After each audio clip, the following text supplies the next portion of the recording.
And we're back. This is Hook and Ladder. This is the conference title game review and bowl game preview. Conference championship weekend. It was a good one. Wasn't as good as last week with all the chaos, but there was still a little bit of chaos. A little bit. Okay, starting off Friday night, Oregon did what we expected them to do, lose to Utah 38-10. I don't know why. There was a lot of people that thought Oregon was going to come to play. Number one factor in this is it's really, really hard to beat the same team twice. And they beat them, 2 weeks ago? Mm-hmm. But if you watch that game, Utah completely manhandled them both of the line of scrimmage, just completely the more physically dominant team. And while I agree it's really hard to beat the same team twice like that, when it's such a physical domination and physical mismatch like it was, that's what kind of led me to believe, okay, Oregon's defensive and offensive linemen aren't going to gain 15 pounds of muscle in a couple of days. Mm-hmm. They're not going to get all of a sudden a lot better. Now, they might get pissed off, but they're not going to get that much better. And that's exactly how this game went. Oregon didn't have an answer. It was 23-0 at half, and the game was basically over. I think they scored on a punt return or some kind of. I left the room and I came back and the guy was running the end zone. They literally just scored, and then somehow they got it again.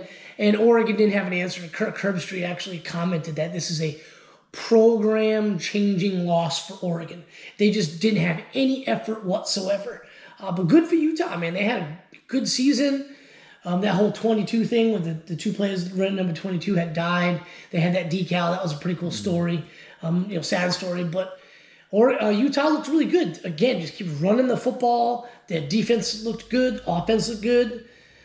Kind of surprised that they're not a little bit higher ranked than they are, but good showing. 3 losses. You watch that game and you wonder, how did they get 3 losses? I think they lost. I really haven't followed Utah that much until recently, but I'm willing to bet they lost those games early when all those tragedies were occurring. Mm-hmm. Right. Moving right along. The number 1 versus 3, Georgia versus Bama. Alabama took care of business, 41-24. Nobody was really expecting Alabama to come out and play like they did. And I was. They were pretty. They played flawless. They played a perfect game. I didn't think Georgia was going to win this game. There was just that feeling. I watched the replay of last year's game between these two teams, and basically it was the exact same score yesterday, 41-24, as it was last year when they played in October. Same thing happened for Georgia. They come up with a 10-0 lead. Alabama strikes on a blown coverage, and Georgia comes back, and they're going blow for blow in the first half. Second half, or that second quarter is really the story. Alabama scores 24 points. Georgia scores 14 in the second quarter, alone. Georgia scored to make it 17-17, and with 2 minutes left to go in the game, Alabama drove down and got a touchdown. And it was basically the Bryce Young show. Mm-hmm. I mean, Williams had a killer game. Guy was awesome, but really it was Williams. Georgia's defense couldn't get to him on the blitz, and Kirby Smart said at halftime, if you don't get to him, he will get to you. Right. Georgia wasn't getting there. It was almost as if they knew the signs, because I was watching the game, and Alabama whose offensive line was mediocre, kind of, coming into this game after watching what Auburn was able to do to them, and Texas A&M on blitzes. They picked up every stunt Georgia was running. They picked up every blitzing linebacker, almost as if they knew the signs. Mm-hmm. It was a little crazy. I'm not saying that they actually knew them, but that kind of seemed how it went. They were doing it that well. Georgia didn't have an answer for Bryce Young or Williams. Now, second half, Georgia clamped down. They started playing man press and clamped down. Kind of helped them that Mechie was out for the second half with a blown ACL. But the moral of this game for me, everyone's going to blame Stetson Bennett, and I do believe Georgia moved the football quite well between the 20s. They get down in the red zone, and Bennett couldn't get it done. Threw a couple of bad passes. One of them was a pick six. He forced a lot of balls. He did. And if it wasn't for Brock Bowers, this game could have been way worse than it was. Mm-hmm. But Georgia had wide receivers open. Burton had 5 or 6 catches. Pickens had a nice long play. Fitzpatrick had a nice play. They had a couple of decent running plays to the running backs, a couple of screen passes. Darnell got his first touchdown. Darnell got a first touchdown in the Georgia uniform. Georgia moved the ball. Bennett couldn't get it done in the red zone. And then Georgia didn't have an answer defensively for Williams. Williamson, whatever his name, number one, the transfer from Ohio State. Now, second half, this was a completely different ball game, and Georgia was in it basically until Bennett threw that pick six, like midway through the fourth. That made it, a 14-point ball game. Again, they kick a field goal, 17-point win. Georgia's in the playoffs. We'll get to that in a minute, but I kind of didn't see it getting this much of a blowout. But I still thought Alabama, I still thought they were going to win. I thought this would be a lot closer than it was. Yeah. I thought the defense was going to play a lot better than it did. I do too. And everybody saw what Auburn was able to do to Alabama, and they're like, oh, Georgia's going to kill them with the defense. Well, Williams wasn't in most of that game because he's out with a targeting call. It's hard for them to really do much without Williams. Their running game, Georgia held them. I mean, I think Robinson, he wasn't 100%, he went for like 50 yards. Yeah. The running game was well. Jordan Davis played well in the running game for Georgia, just otherwise he was non-existent. You get right down to it, Bryce Young is the deciding factor in this game. Yeah, these elite quarterbacks. If you can't stop him, you don't deserve to win the game. Moving right along, Michigan dominates Iowa 42-3. Don't really have anything to say about this. They did what they had to do. They're in the playoffs. Yeah, I watched this game. Cade McNamara, he's kind of a game manager. He reminds me a lot of those older Alabama QBs like McElroy, A.J. McCarron. He can make some throws, but he's not a Bryce Young kind of guy, not a Trevor Lawrence kind of guy, C.J. Stroud. He's got to get the ball out to the open guys, and they got to rely on the run game. The run game steps up the pass for Michigan. Michigan's tight ends will kill you. When your linebackers are getting sucked in on the play action, their tight ends are really good. But they basically had their way with Iowa. Iowa had no answer. They got a field goal in the first quarter, and that was it. Every time I went to go get a new beer, I heard, touchdown Michigan. And it was some tight end making a one-handed grab or the running back going for like 60-plus yards. They looked really good. Defense was swarming. Looked every bit the number 2 team in the country. Which is they are now. I think yesterday they were, 3? 3, yeah. No, they were 2 yesterday. Because Alabama was 3. That's right. Yeah, you're right. Yeah. So they remained 2. How is Iowa in the conference title game? Their offense is terrible. Yeah, they got a good opportunistic defense. Wisconsin, they decided to lose the last game of the season. They shit the bed. I think that might have been a little bit closer of a game, Michigan versus Wisconsin.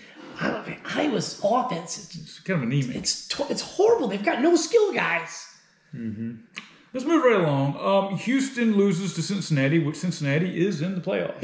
And Cincinnati is the American Athletic Conference champion. Undefeated 13-0 in the season. The only undefeated team in big boy football.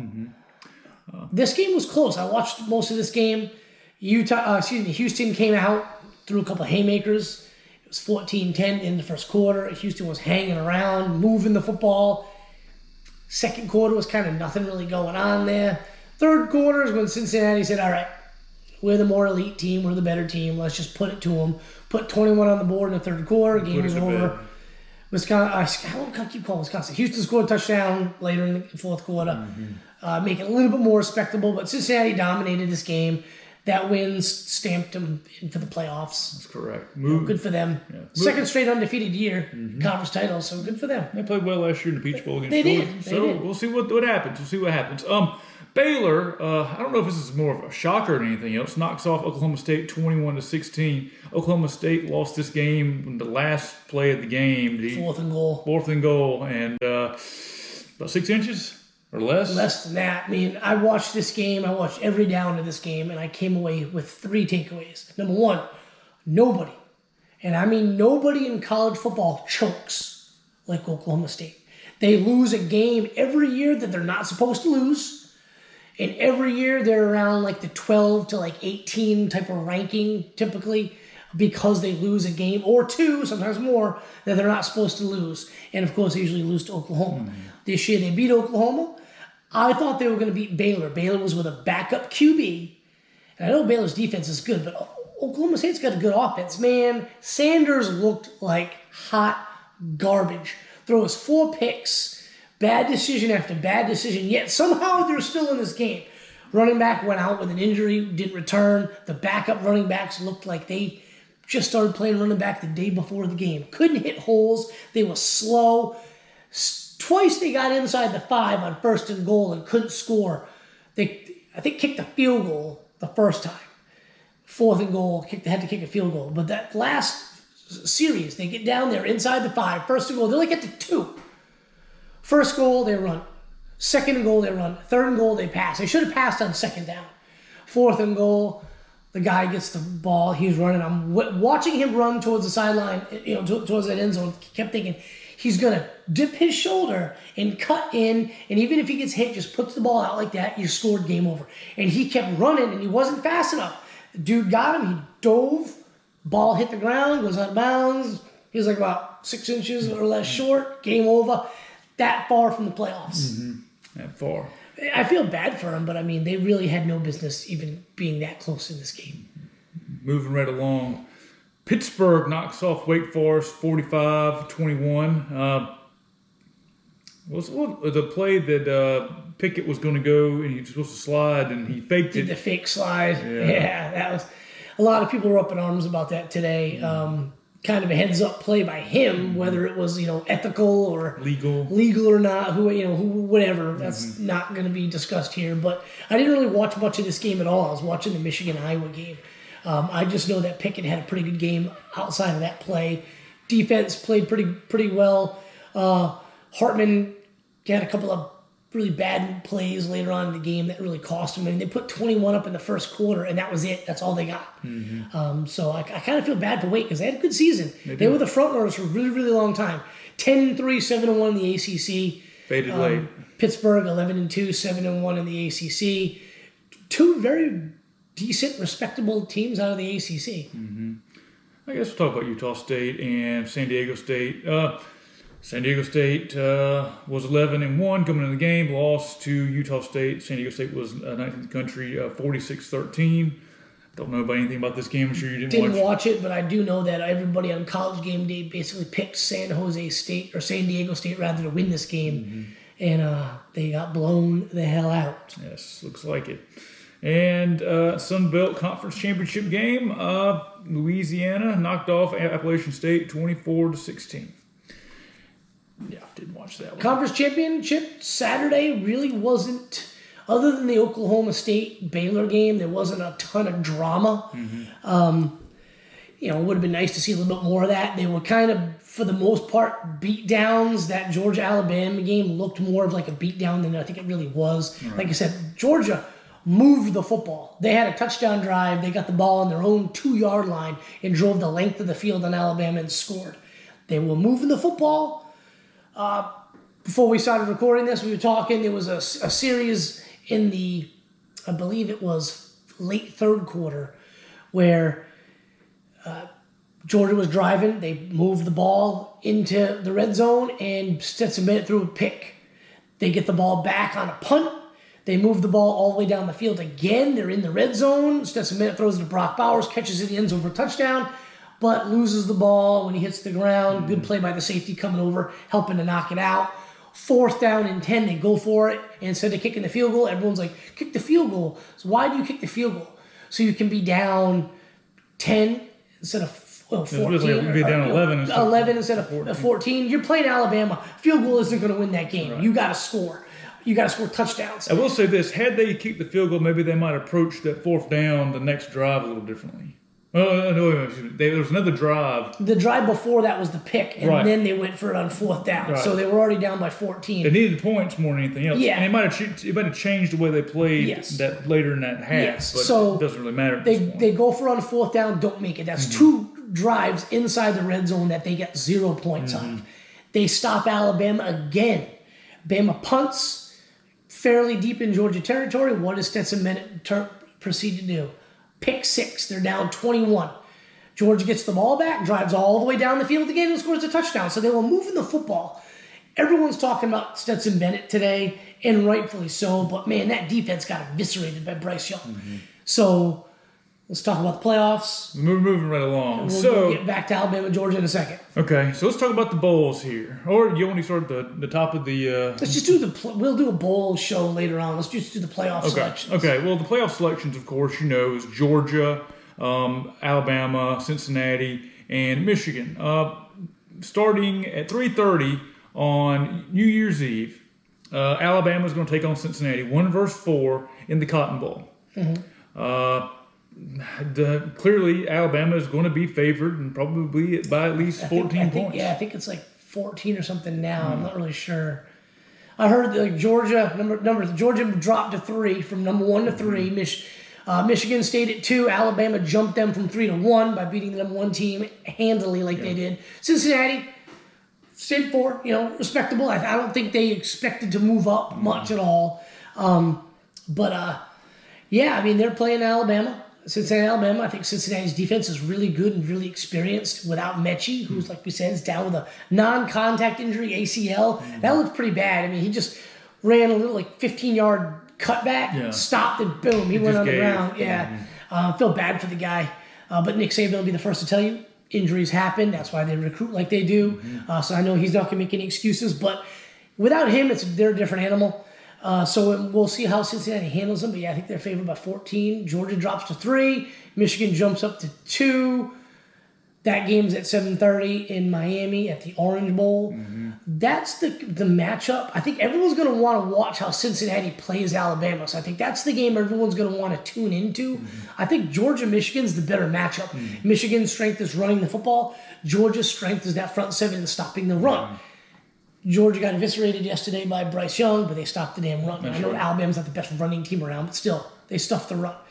So we'll see how that goes. I think Michigan's tight ends could cause Georgia some problems, having to cover them, especially with that play-action pass. But I think it plays to both teams' strength. The storyline here is going to be Stetson Bennett against that Michigan defense. What can he do? He's got the legs. Michigan's got the bookend defensive ends. Maybe he can scramble around, avoid some sacks like he kind of did against Alabama. I think they only sacked him once.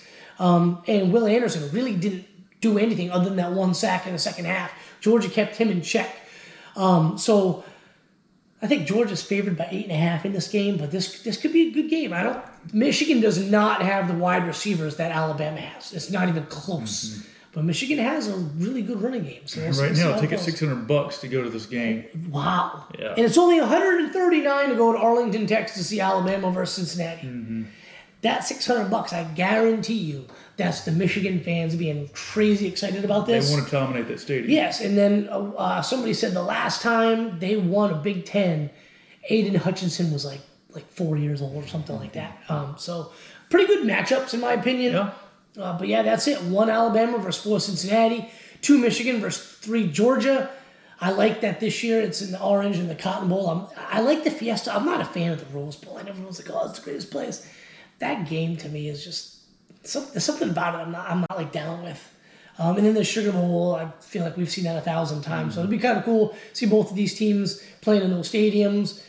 But yeah, that's the playoffs. It's going to be pretty good. I think they're going to be a good playoffs. You only got one of the usual suspects, and you got probably one of the best and biggest blue bloods in the sport of college football in Michigan in it. And everybody wanted to see Cincinnati get in, I think. They were the darlings. Everyone was rooting for them. And Georgia gets in. Georgia's a good program. Despite what happened yesterday, they're a good program, recruiting well. They're a damn good football team. And we'll kind of see what happens. Maybe they'll get that rematch. And it could happen. I mean, we'll find out. And it might be a little bit different without Mechie. I'm still thinking Alabama's going to beat them by 14 points, but whatever. Who knows? I mean, sooner or later, Bama's not going to be able to play a perfect game. Yeah, so. And before we get off here, I want to apologize to my good buddy Blake for being a giant pain in your ass for the past 3 months. Not going to go into it any further, but I need to apologize to my buddy Blake. So I'm sorry, buddy. Well, that concludes this week's episode of Hook and Ladder. Hopefully, we'll have another episode probably next week, bowl preview. Yeah, maybe. Let's do a bowl preview, run down all the bowls outside of the 4 playoff team game, outside of the 2 playoff games. We'll run down all the bowls. Yeah, and do a little research on that and give you some good coverage. But first bowl game is going to be on the 17th. So we've got a little bit of time. We'll maybe meet this Sunday and kind of knock that out. Cool. All right. Well, you guys have a great week and finish this year off strong. See you guys. All right.